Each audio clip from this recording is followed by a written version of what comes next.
Hello guys, आप सभी का स्वागत है JINC नर्सिंग यूट्यूब चैनल पर। हाँ जी, सभी बच्चों को गुड इवनिंग, गुड मॉर्निंग। हाँ जी, पूजा भाटी, गुड्डी सिंह, चलो बहुत सारे कमेंट आ रहे हैं। चलो सभी को, मोना शर्मा, पिंकी, पूजा यादव, चलो विहान, चलो सभी बच्चों को एक साथ में गुड इवनिंग। सभी बच्चे जुड़ जाइए, लिंक को कर दीजिए शेयर। और आज आपके सामने लेके आ चुके हैं रीजनिंग की एक और क्लास।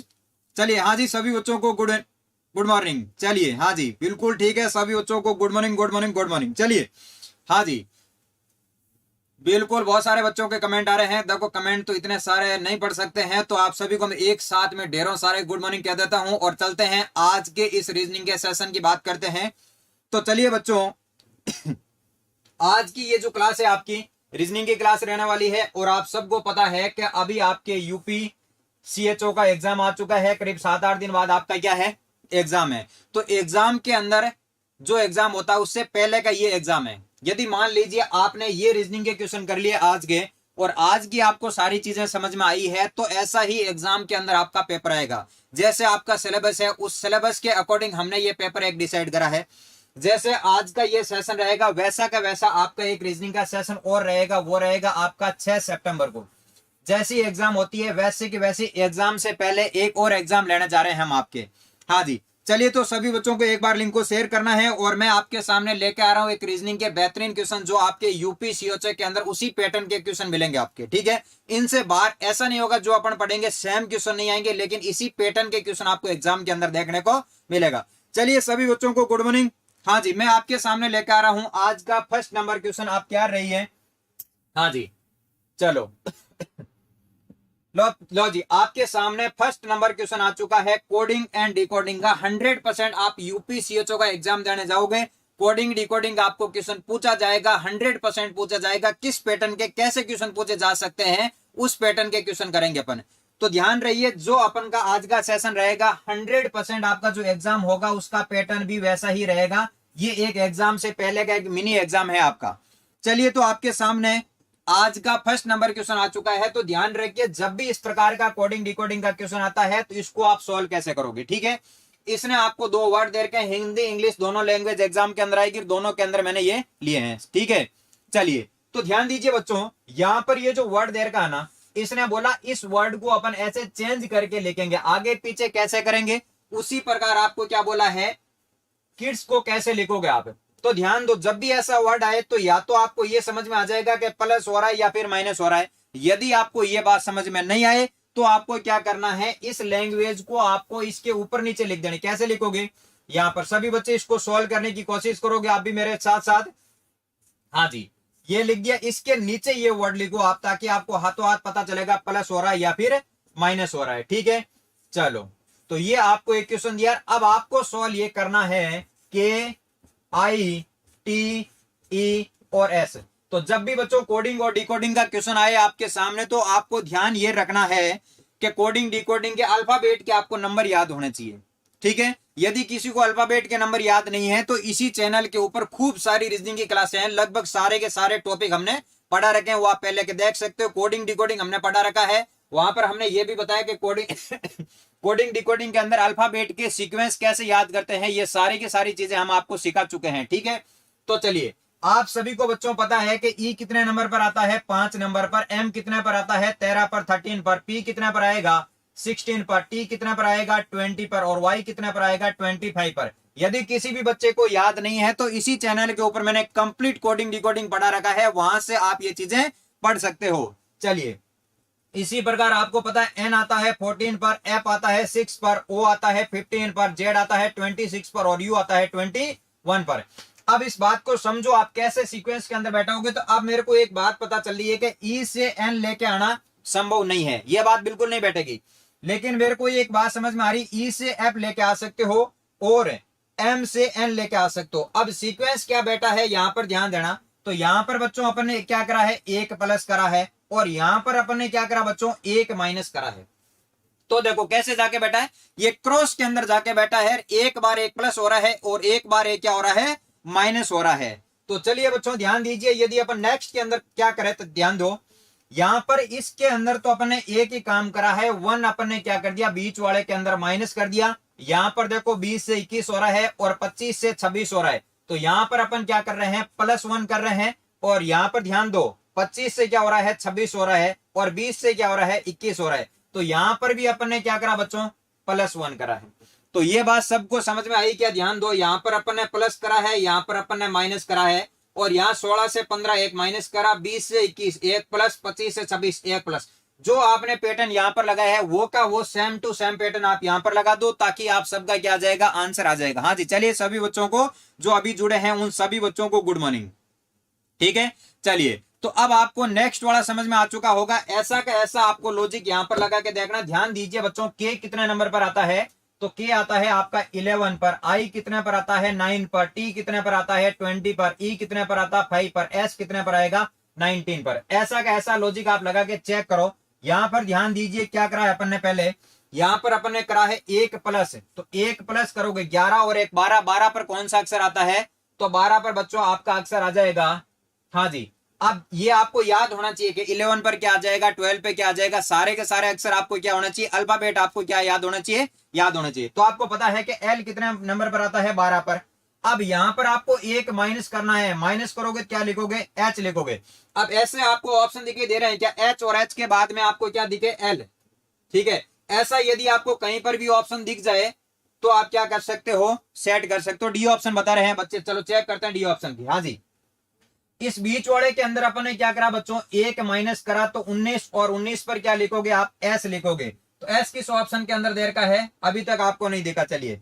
और यहाँ इन दोनों के अंदर अपन ने क्या करा है बच्चों, एक एक अपन ने क्या करा प्लस, और एक प्लस यहाँ पर कर दिया। तो बताओ 5 और 1 कितना होता है 6, 6 पर क्या जाएगा एफ, और यहाँ पर 19 और 1 20, 20 पर क्या जाएगा टी। आप ऐसा चेक करो किस ऑप्शन के अंदर आपको दिखाई दे रहा है। हाँ जी, ये ऑप्शन बता रहे हैं कुछ बच्चे। चलो आपको क्या ध्यान दिखना चाहिए, देखो यहां पर आपको एक चीज में दिक्कत आ रही है, कहां पर दिक्कत है देखो। हाँ जी, तो आपका ये आंसर मिलेगा बच्चों, यहां पर आपको शुरू में एच देर का है, शुरू में क्या है एच, तो देखो क्या आंसर हो जाएगा, एच एल एस टी और एफ। आपका राइट ऑप्शन क्या हो जाएगा, राइट आंसर आएगा आपका ए नंबर। लेकिन ए नंबर के अंदर शुरू में आपको क्या करना है, एच लिखना, तो आप सभी का आंसर आएगा ए। ऐसा लॉजिक लगाना था, तो चेक करना पड़ेगा अपन को क्या लॉजिक लग रहा है और क्या नहीं लग रहा है। तो ध्यान रखिए, जब भी आप एग्जाम देने जाओगे तो या तो आपका कोडिंग डिकोडिंग का जो क्वेश्चन आएगा वो इस पैटर्न पर आधारित क्वेश्चन आएगा। यदि कोडिंग और डिकोडिंग का क्वेश्चन इस पैटर्न का क्वेश्चन यदि एग्जाम के अंदर आपको नहीं दिखा, तो सेकंड नंबर किसकी संभावना है, मतलब 50% चांस है। कोडिंग डिकोडिंग से ध्यान रखना, कोडिंग एंड डिकोडिंग से आपको एक क्वेश्चन एग्जाम के अंदर 100% आपको पूछा जाएगा। या तो पूछा जाएगा इस पैटर्न का, यदि ये पैटर्न नहीं आया तो फिर आपको क्वेश्चन बच्चों कैसा पूछा जा सकता है, फिर आपका सेकंड नंबर आता है इस टाइप का। अब इन दोनों में से एक एग्जाम के अंदर 100% क्वेश्चन आएगा, इस बात को आपको क्या रखना है, ध्यान रखना। चलिए सेकंड नंबर क्वेश्चन की तरफ ध्यान दीजिए। इस क्वेश्चन को अपन सोल्व कैसे करेंगे, तो एग्जाम के अंदर आपको इतना ही रखना है।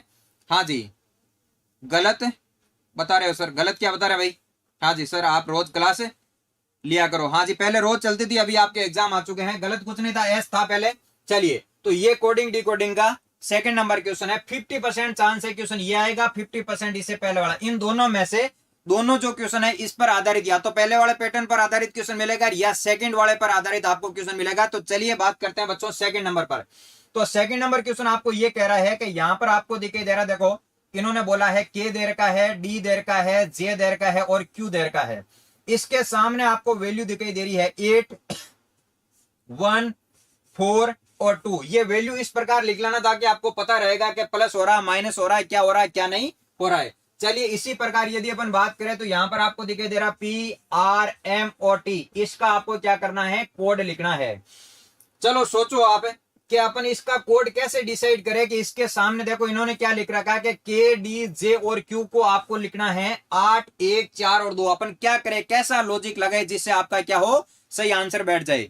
चलिए, तो यहां पर मेरे को एक चीज समझ में आ रही, सबसे पहले इनके ऊपर आप नंबरिंग करोगे। के कितने पर आता है, के आता है 11 पर, और डी कितने पर आता है बच्चों 4 पर, और जे कितने पर आता है 10 पर, और क्यू कितने पर आएगा 17 पर। चलो अब इनसे लॉजिक आप बैठाओगे कैसे। अब मेरे को एक बात समझ में आ रही है, क्वेश्चन के अंदर बड़ा ही एक उटपटांग लॉजिक है जो आपको सोचना पड़ेगा क्या लगाना है। चलो हाँ जी, मेरे को एक बात पता चली, इन दोनों को आपस में जोड़ दो। के कितने पर आता है 11 पर, मतलब 1, 1 दोनों को आपस में जोड़ोगे तो बच्चों कितना हो जाएगा, 2 हो जाएगा। ऐसा आपको लॉजिक लगाना पड़ेगा, सोचना पड़ेगा, ठीक है। हाँ जी, समझ में नहीं आ रहा, कोई बात नहीं, नहीं आ रहा। हाँ जी, यहाँ पर ध्यान दीजिए आप, 7 + 1 कितना होता है 8 लिख दो यहाँ पर, और जो सिंगल डिजिट के अंदर है उसको सिंगल में लिखोगे तो यहाँ पर 4 का 4 लिख दोगे। और एक बात बताओ, 1 के अंदर 0 जोड़ोगे क्या रहेगा, 1 रहेगा। तो इन सबको आपको क्या करना है, जो डबल है उनको जोड़ के क्या करना है, इसके क्रॉस के अंदर लिखना, जो सिंगल है उसको सिंगल का सिंगल ही लिखना है। जिन्होंने थोड़ी बहुत रीजनिंग पढ़ रखी है उनको समझ में आएगा, जिन्होंने पहले कभी लाइफ में पढ़ी नहीं तो एकदम से अचानक से समझ में नहीं आएगा, इस चीज का ध्यान रखना आपको। चलिए, हाँ जी, यहां पर ध्यान दो, पी, आर, एम और टी को आप किस प्रकार लिखोगे, तो ध्यान दीजिए, पी कितने पर आएगा बच्चों, 16 पर आ जाएगा, आर कितने पर आएगा, 18 पर आएगा, एम कितने पर आएगा, 13 पर, और टी कितने पर आएगा, 20 पर। कैसे लिखना था आपको पता होगा, क्रॉस के अंदर लाके आपको लिखना है। तो ध्यान दीजिए, यदि मैं इसको जोड़ू, 2 के साथ में 0 जोड़ूंगा तो भी आपका क्या रहेगा, 2 ही रहेगा, और 6 और 1 साथ में जोड़ेंगे क्या रहेगा, 7 आ जाएगा, और 3 और 1 कितना हो जाएगा, 4 हो जाएगा, 8 और 1 कितना हो जाएगा, 9 हो जाएगा। ऐसा किसी ऑप्शन के अंदर आपको दिख जाए, वो आपका 100% आपका क्या है, राइट आंसर है। किस ऑप्शन के अंदर देखा, बी ऑप्शन के अंदर देखो, 2, 4, 9 और 7। तो इस पैटर्न पर क्वेश्चन आ सकता है। तो ध्यान रखना, ये है आपका कोडिंग और डिकोडिंग के अंदर अपन इसको कहते हैं नंबरिंग, और पहले वाला था अल्फाबेट पर आधारित। इन दोनों में से आप ध्यान रखना, एग्जाम के अंदर आपको एक ना एक क्वेश्चन तो 100% आपको मिलने वाला है। इस चीज का आपको क्या रखना है, ध्यान रखना। चलिए, हाँ जी, तो नेक्स्ट क्वेश्चन आ रहा है बच्चों आपके सामने, लो जी। चलो, इसके अंदर आपको यह बताना है, ये आपके क्लासिफिकेशन नाम का एक टॉपिक है, वहां से आपको एक क्वेश्चन पूछा जाएगा। और कैसा क्वेश्चन पूछा जाएगा, हो सकता है इस पैटर्न पर आधारित हो, और हो सकता है इस टॉपिक में से और जो पैटर्न है वहां से भी आपको क्वेश्चन पूछ सकता है। तो चलिए, यदि अपन बात करें, ये आपको एक ही बात पूछ रहा है, इसमें से आपको क्या बताना है, ओड अलग क्या है, विषम क्या है, क्या बताना है इनमें से अलग। ये 4 ऑप्शन है आपके पास में, चारों में से जो अलग होगा वही आपका क्या होगा, आंसर। तो आप इनको अलग कैसे करोगे और कैसे आप अलग नहीं करोगे, वो आपको क्या करना है, सोचना है। सीओचओ में ब्लड रिलेशन भी आता है, बिल्कुल आता है, ब्लड रिलेशन के भी आज अपन क्वेश्चन लेके आए, उसके भी अपन क्वेश्चन करेंगे। जो आपका एग्जाम का पैटर्न है, कौन कौन से टॉपिक आते हैं, सभी टॉपिक के आज अपने क्वेश्चन लिए हैं। जैसा आपका एग्जाम का पैटर्न रहता है वैसा का वैसा आपको पढ़ाया जाएगा। ये मान के चलिए, एग्जाम से पहले आपका ये एग्जाम है, डायरेक्शन भी, हाँ जी, डायरेक्शन भी कराएंगे आज। सारी चीजें पढ़ाएंगे जो आपको सीओचओ के अंदर आपको पूछी जाएगी। चलिए, तो यहाँ पर ध्यान दीजिए बच्चों, इसके अंदर ओड क्या है, अलग क्या है, तो बिल्कुल एकदम मैंने आसान क्वेश्चन लिया है। तो ध्यान रखिए, पहला ऑप्शन दे रखा, तो पहले के अंदर एक काम करो आप, 7 का स्कोर कितना होता है बच्चों, 49, कितना होता है, 49। अब मैं यदि 49 में से 3 माइनस करूं तब जाके आपके पास में कितना आएगा, 46 आएगा। लॉजिक क्या लगा है, स्कोर करना है, स्कोर करके आपको क्या करना बच्चों, 3 माइनस करना है। तो इसी प्रकार यदि अपन बात करें बी नंबर ऑप्शन की, तो आओ बी की बात करते हैं। तो बी के अंदर अपन ने क्या करा, 9 का स्कोर करा, और 9 का स्कोर करने से कितना होता है, 81। इसमें से 1 माइनस करोगे तो आपके पास में कितना आया, 80। सबको सॉल्व करके देखते हैं। चलो, डी नंबर की यदि अपन बात करें, तो डी के अंदर देर का 4, और 4 का स्कोर कितना होता है, 16। 16 में से 1 घटाओगे तो कितना आएगा आपके पास में, 15। चलो, मैं सी ऑप्शन के बच्चों बात करता हूं, तो 6 का स्कोर होता है 36, और 36 में से 1 माइनस करोगे तो आएगा 35, 35। अब मेरी बात को समझना, इसने पूछा कि आप बताओगे फाइंड आउट ओड, जो अलग है वही आपका क्या होगा, आंसर होगा। अलग मतलब 3 ऑप्शन एक जैसे होंगे, जो अलग होगा वो आपका आंसर रहेगा। हाँ जी, तो चलो ध्यान दो, अब मेरे को एक बात समझ में आ रही है, यहां पर अपन ने क्या करा है, स्कोर करके 1 माइनस करा है। ये का ये सेम लॉजिक अपन ने यहां पर लगाया है, स्कोर करके क्या करा है, 1 माइनस करा है, और यहां पर भी सेम लॉजिक लगा है, स्कोर करके 1 माइनस करा। तो बताओ अलग क्या है, तो आपका अलग हो चुका है ए ऑप्शन, जो कि बहुत सारे बच्चों ने कमेंट करके बताए हैं। इतने सारे कमेंट तो अपन नहीं पढ़ सकते हैं, लेकिन कुछ बच्चे बीच में बी बता रहे, भाई बी कैसे होगा। इन्होंने क्लासिफिकेशन कहता है कि 4 ऑप्शनों में से 3 ऑप्शन एक जैसे होगा, जो अलग होगा वही आपका आंसर होगा। तो अलग तो यही हुआ, क्योंकि इसने क्या करा है, स्कोर करके 3 माइनस करा है, बाकी सबने देखो इन तीनों ने स्कोर करके 1 ही माइनस करा है। तो ध्यान रखना, इस पैटर्न पर आधारित ऐसा एग्जाम के अंदर आपको एक क्वेश्चन देखने को 100% मिलेगा। 4 आपको चीजें दे रखी होगी, उनमें से 3 एक जैसी होगी, जो अलग होगी वही आपका आंसर होगा। तो आपको एक लॉजिक लगाना है जिसे एक चीज क्या हो जाए बच्चों, अलग हो जाए। चलिए, तो ध्यान दीजिए अगले क्वेश्चन की तरफ। हाँ जी, तो आज बिल्कुल आपका एग्जाम जैसा ही एग्जाम चल रहा है। चलो ध्यान दीजिए, ये आपका बच्चों क्वेश्चन आ चुका है, क्लॉक नाम का एक टॉपिक है आपका, घड़ी, जो कि आप सबने देखी होगी, आप लेके बैठे होंगे, फोन के अंदर घड़ी चल रही, आपके हाथ के बांध रखी होगी। किस टॉपिक से क्वेश्चन पूछा गया बच्चों, क्लॉक, घड़ी की बात कर रहे हैं। तो चलिए, क्वेश्चन को पढ़िए, जिसके हिंदी मीडियम है वो हिंदी वाला पढ़ो, जिसके इंग्लिश है इंग्लिश मीडियम पढ़ो, जो भी आपको अच्छा लगे वो आपको क्वेश्चन पढ़ना है। चलो ये क्वेश्चन कह रहा है एक घड़ी को जिस पर केवल ये कह रहा है 3 नंबर, 6 नंबर, 9 नंबर और 12 नंबर ही चिन्ह लगे हुए हैं। जैसे अपने घड़ी होती है ना, क्लॉक होती है ना, इसने बोला है 12 लिखा हुआ है, फिर 3 लिखा हुआ है, फिर 6 लिखा हुआ है, फिर 9 लिखा हुआ है। इस बात से किसी प्रकार का क्वेश्चन के ऊपर कोई फर्क नहीं पड़ता है। आगे बात समझ में, इससे कोई फर्क नहीं पड़ रहा है क्वेश्चन आपका क्या कह रहा है। चल गई बात समझ में। चलिए तो ध्यान दीजिए, तो इस बात से कोई फर्क नहीं पड़ता। अब इसने क्या बोला है कि एक दर्पण के सामने, दर्पण का मतलब किसकी बात कर रहे हैं, ये बात कर रहा मिरर, मिरर मतलब कांच की बात कर रहा है। ये कह रहा है कि एक दर्पण के सामने उल्टा रखा जाए। कह रहा है कि ये जो आपकी घड़ी है ना, नॉर्मल जो आपके पास में घड़ी है, इसको अपन क्या करेंगे, मिरर के सामने उल्टा रख देंगे। तो इसने बोला है कि दर्पण के सामने उल्टा रखा गया है, जिससे व्यक्ति को दर्पण प्रतिबिंब के अंदर आपको टाइम दिखाई दे रहा 9:50 जैसा रुका हुआ समय दिखता है। तो बताओ वास्तविक समय क्या होगा। वास्तविक समय का मतलब क्या होता है बच्चों, ये पूछ रहा रियल टाइम क्या होगा। रियल टाइम कौन सा होता है, तो ध्यान दो, या तो आपको क्वेश्चन पूछा जाता है मिरर इमेज का, या पूछा जाता है वाटर इमेज का। तो रियल टाइम हमेशा होता है बच्चों, घड़ी वाला जो टाइम होता है ना वो रियल टाइम होता है। तो ये बिल्कुल एकदम आसान क्वेश्चन है। इसको आप सोल्व कैसे करोगे वो मैं बताता हूं आपको, सेकंडों के अंदर इसका आंसर आप कैसे लेके आओगे। तो ध्यान दीजिए बच्चों ध्यान दीजिए, इसको आप कैसे सोल्व करोगे। चलिए, इस क्वेश्चन ने कहा है कि एक दर्पण के सामने उल्टा रखा जाए, और उल्टा रखने के बाद इस घड़ी में टाइम क्या हो रहा है, तो ध्यान दो आप, टाइम हो रहा है 9:50 का टाइम हो रहा है घड़ी के अंदर। जैसे कि आप मान लीजिए कि मेरे पास में ये घड़ी है, इस घड़ी के अंदर हो रहा है टाइम 9:50, लेकिन मैंने इस घड़ी को क्या कर दिया बच्चों, मैंने इस घड़ी को कर दिया उल्टा। अब एक बात बताओ, उल्टा कैसे करते हैं, जैसे घड़ी में 12 ऊपर बजती है ना, तो अपन ने उल्टा कर दिया। तो उल्टे का मतलब क्या हुआ, अब 12 बजेगी नीचे की साइड और 6 बजेगी ऊपर की साइड। अब अपन ने घड़ी को क्या करा, मिरर के सामने उल्टा कर दिया। उल्टा करने के बाद इसने पूछा है कि उल्टा करने के बाद आपको टाइम दिखाई दिया 9:50। तो इसने पूछा है वास्तविक समय क्या था। जब आपने मिरर को देखा था तो मिरर के अंदर क्या हुआ था, घड़ी उल्टी थी। क्या था बच्चों मिरर के अंदर, मिरर के अंदर तो आपकी घड़ी क्या थी, उल्टी। उल्टी की वजह से आपको टाइम दिखाई दे रहा था 9:50। तो इसने पूछा वास्तविक समय क्या होगा, रियल टाइम क्या होगा। रियल टाइम होता बच्चों घड़ी वाला, किसका टाइम होता है, क्लॉक का टाइम होता है। अब इस क्वेश्चन के अंदर जब भी इस टाइप का क्वेश्चन आएगा तो आप इसके अंदर कंफ्यूज हो जाओगे।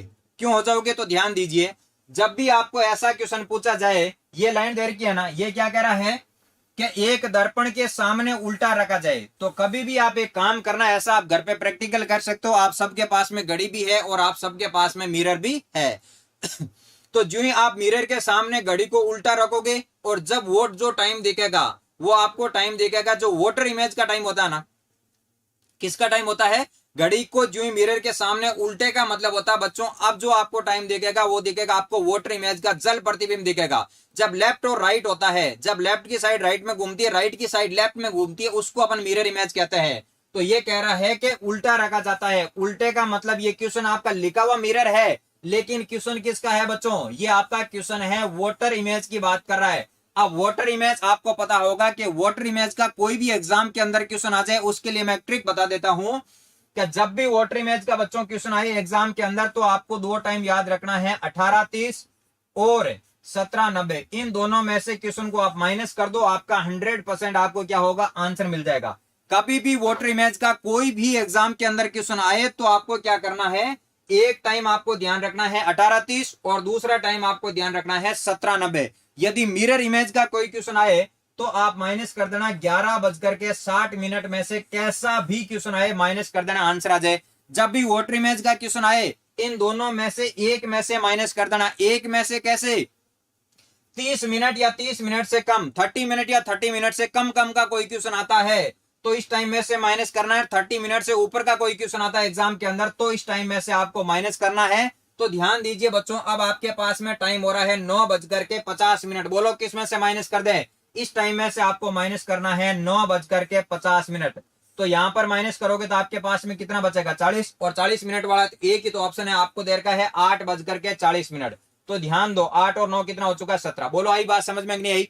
कभी भी जो ए ऑप्शन बता रहे बच्चों, ए ऑप्शन बिल्कुल आपका रॉन्ग है। ऑप्शन कौन सा आएगा, आपका बी ऑप्शन। तो ध्यान रख लो, जब भी मिरर के सामने उल्टे का मतलब होता है, ये क्वेश्चन है वाटर इमेज का। वाटर इमेज का क्वेश्चन एग्जाम के अंदर कभी भी आपको दिखे तो आपको 2 टाइम याद रखना है, कोई भी प्रैक्टिकल नहीं करना, क्योंकि आपके पास में इतना टाइम नहीं है ताकि आप प्रैक्टिकल करके और सॉल्व कर सकते हो। वैसे अपन इसका प्रैक्टिकल कर सकते थे। वाटर इमेज का मतलब होता है नीचे की सुइयों को ऊपर की तरफ ले जाओ और ऊपर की सुइयों को नीचे की तरफ ले जाओ, लेकिन इतना टाइम अपने के पास में एग्जाम में नहीं होता और अपने पास अभी पढ़ने के लिए इतना टाइम है भी नहीं। तो जब भी वाटर इमेज का क्वेश्चन आए एग्जाम के अंदर तो कॉपी के अंदर ये चीज लिख दो कि इन दोनों में से एक में से माइनस करना। उल्टा सीधा कैसा भी क्वेश्चन पूछे, चाहे घड़ी का टाइम देके वाटर के अंदर पूछे, चाहे वाटर का टाइम देके घड़ी के अंदर पूछे, इन दोनों में से क्या करना है, कैसा भी क्वेश्चन पूछ ले तो इन दोनों में से एक में से माइनस कर देना। 30 मिनट या 30 मिनट से पहले पहले का क्वेश्चन आए तो इसमें से माइनस करो, और 30 से ऊपर आए तो इसमें से माइनस करो। यहाँ पर ऊपर 50 मिनट थी इसलिए अपन ने इसमें से माइनस कर दा, और यहाँ पर ऐसे दे देते 9:20 तो अपन यहाँ से माइनस करते। ये बात सबको समझ में आ चुकी है। बी नंबर ऑप्शन आपका क्या होगा, राइट आंसर होगा। चलिए बच्चों चलते हैं नेक्स्ट क्वेश्चन की तरफ। हाँ जी, तो चलो बच्चों नेक्स्ट क्वेश्चन आ चुका है आपके सामने। लो जी, ये क्वेश्चन है आपका कैलेंडर नाम का एक टॉपिक है। आप सबको पता होगा कि कैलेंडर कैसा होता है कैसा नहीं होता, तो कैलेंडर से आपको एक क्वेश्चन पूछा गया है। हाँ जी, तो एक आपको एग्जाम के अंदर देखो टॉपिक 2 अलग अलग है, एक का नाम है क्लॉक और दूसरे का नाम क्या है, कैलेंडर।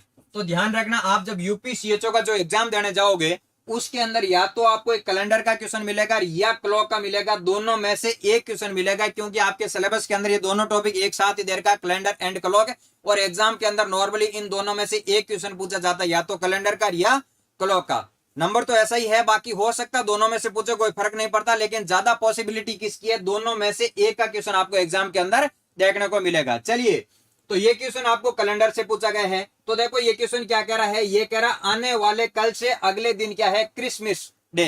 क्रिसमस डे आपको पता होगा कब आता है, ये आपका जो क्रिसमस डे देर का है ये आता है बच्चों 25 दिसंबर को, ये आपको पता होना चाहिए। अब इसने बोला यदि आज मंडे है तो ये पूछ रहा नव वर्ष किस दिन होगा, न्यू ईयर की बात कर रहा है। तो इस टाइप का जब भी कोई क्वेश्चन आए, आज की, कल की, यस्टरडे, टुमारो, ऐसी कोई बात करे तो इस क्वेश्चन को आपको सोल्व कैसे करना है, आओ वो मैं बताता हूं आपको। सबसे पहले क्वेश्चन के अंदर आपको ऐसा लिखा हुआ दिख जाए कि आज की, कल की ऐसी कोई बात कर रहा है, तो सबसे पहले आप यहां पर लिखोगे टुडे। क्या लिखोगे, टुडे। टुडे का मतलब किसकी बात कर रहा है, ये बात कर रहा है आज की। इसके आगे क्या लिखोगे, इसके आगे लिखोगे बच्चों टुमारो। टुमारो का मतलब क्या होता है, आने वाला कल। ठीक है, जो बीत गया कल उसको अपन क्या कहते हैं, उसको अपन कहते हैं यस्टरडे। ये है आपका बीता हुआ कल। ये चीजें तो आप सबको पता होगी कि आज ये तो है आने वाला कल, इसको अपन कहते हैं टुमारो। ये जो बीत गया कल उसको अपन कहते हैं यस्टरडे। अब इसने क्या बोला, बड़े आराम से आप इस क्वेश्चन को सॉल्व कर लोगे। ध्यान दीजिए कैसे सॉल्व करोगे। हाँ जी, तो इसने बोला है कि आने वाले कल से अगला दिन, आने वाला कल, कल से अगला दिन क्या कह रहे, देखो पढ़ो क्वेश्चन को ढंग से, क्वेश्चन को पढ़ने से बात समझ में आएगी। इसने पूछा आने वाले कल से अगला दिन क्रिसमस डे है। आने वाला कल ये है, इससे अगला दिन क्या है, क्रिसमस डे है। तो यहां पर अपन क्या लिख देते हैं, यहां पर मैंने लिख दिया 25 दिसंबर। 25 दिसंबर का मतलब क्या है, क्रिसमस डे है। ठीक है, लेकिन अब इसने पूछा क्या, यदि आज मंडे है, यस्टरडे, आज बार क्या देर का बच्चों, यदि इसने बोला आज मंडे है तो यहां पर आप लिख लीजिए आज क्या देर का है आपको, आज आपको देर का है बच्चों मंडे। अब पढ़ो आगे क्या कह रहा, तो नव वर्ष किस दिन होगा। नव वर्ष का मतलब ये किसकी बात कर रहा है, 1 जनवरी की बात कर रहा है। बोला अब आप बताओगे 1 जनवरी का क्या बार होगा। अब एक बात बताओ, आज क्या है, मंडे। आज मंडे है तो कल क्या होगा, कल होगा ट्यूसडे।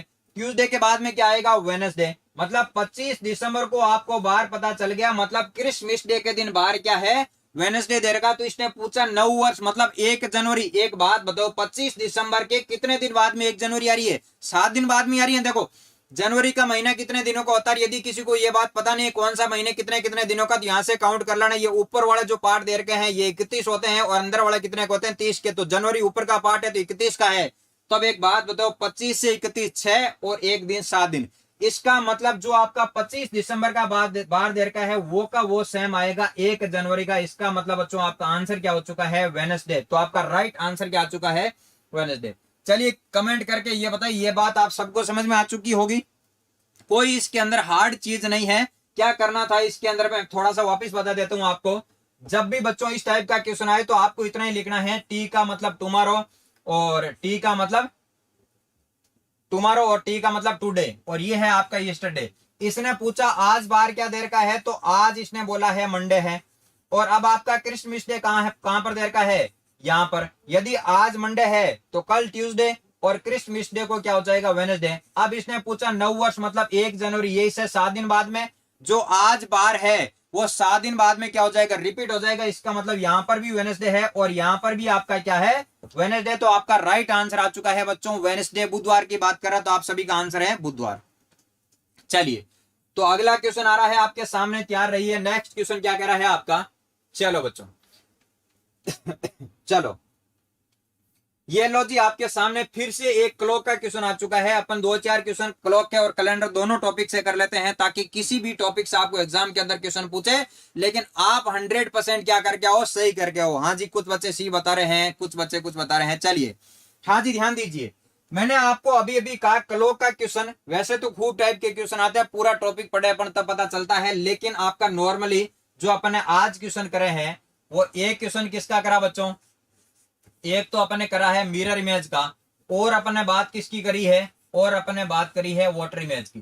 कभी भी एग्जाम के अंदर वाटर इमेज का क्वेश्चन आए तो आप एक काम करना, 1830 और या फिर 1790 में से आपको क्या करना है, माइनस कर देना, आपका आंसर आपके साथ आ जाएगा। ठीक है। यदि मैं बात करता हूं मिरर इमेज का, कोई भी एग्जाम के अंदर क्वेश्चन आए तो आपको क्या करना है, 11:60 मतलब 12 बजे में से आपको क्या करना है, माइनस। मतलब मिरर इमेज का कोई भी क्वेश्चन आए, चाहे आपको घड़ी का टाइम देके मिरर में पूछे, चाहे मिरर का टाइम देके घड़ी में पूछे, कैसा भी क्वेश्चन पूछे, आपको एक ही काम करना है, क्या, इस टाइम में से 12 बजे में से माइनस कर दो। कैसा भी मिरर इमेज का क्वेश्चन पूछे, सिंपल हार्ड कैसा भी क्वेश्चन पूछ ले, हर टाइम को आपको माइनस करना 12 बजे में से। 12 बजे में से माइनस करते ही आपका क्या होगा, चल जाएगा। सर आप ऐप में वीडियो नहीं चल रहे हैं, हाँ जी चलिए, तो अभी तो यूट्यूब पे देखो ऐप के सारे वीडियो चल जाएंगे। ठीक है, चलिए। हाँ, तो ये क्वेश्चन आपका क्या कह रहा है, ये कह रहा है कि घड़ी का प्रतिबिंब, प्रतिबिंब का मतलब होता है घड़ी का फोटो आपको कांच के अंदर देखना है। तो ये कह रहा है कि घड़ी का प्रतिबिंब दर्पण में दिखाई दे रहा है। दर्पण का मतलब मिरर के अंदर दिखाई दे रहा है। क्या बोला इसने, इसने बोला कि जो घड़ी का डायग्राम है वो किसके अंदर देखना, आपको मिरर के अंदर। अब क्या बोला है कि घड़ी में उस टाइम हो रहा है 5:25। मतलब मैं सिंपल कह दूं तो यहां पर क्या दिखाई दे रही है, आपको एक घड़ी दिखाई दे रही है, और यहां पर एक क्या लगा हुआ है, मिरर। इसने इतना ही बोला कि घड़ी के अंदर टाइम हो रहा है बच्चों 5:25 का टाइम हो रहा है। तो इसने बोला है मिनट हुआ। अगर दर्पण में बने घड़ी के प्रतिबिंब का किसी दूसरे दर्पण में पुनः प्रतिबिंब दिखाई दे तो उस दूसरे दर्पण में बने घड़ी के प्रतिबिंब में क्या समय होगा। क्वेश्चन थोड़ा अजीब से पूछा है, ध्यान दो अजीब से कैसे पूछा। यदि मेरे को ये कहते कि घड़ी के अंदर टाइम हो रहा है 5:25 का, तो बताओ मिरर के अंदर टाइम क्या होगा। इसका वैसे सिंपल सा एक लॉजिक है, वो लॉजिक ये है कि राइट का पार्ट घूम के कहां चला जाता है, लेफ्ट में, और लेफ्ट का पार्ट घूम के कहां चला जाता है, राइट के अंदर। मतलब ये जो टाइम देर का है ये यहां पर आके लेफ्ट और राइट हो जाएगा। मतलब ये जो घड़ी का टाइम है मिरर के अंदर क्या टाइम होगा, इसमें से घटा दो। मैंने क्या बताया था कि सभी टाइम को आपको घटाना है 11:60 में से, और या फिर आपको घटाना है 12 में से। मतलब ऐसा क्यों लिखा अपन ने, 11:60 का मतलब 12 ही होता है। मिनट देर की तो यहां से घटा दो, और बिना मिनट का टाइम है तो यहां पर आप घटा दो। ठीक है, चलिए। लेकिन इस क्वेश्चन ने आपको पूछा क्या, इस क्वेश्चन को ढंग से पढ़ो, ये क्वेश्चन क्या कहना चाहता है।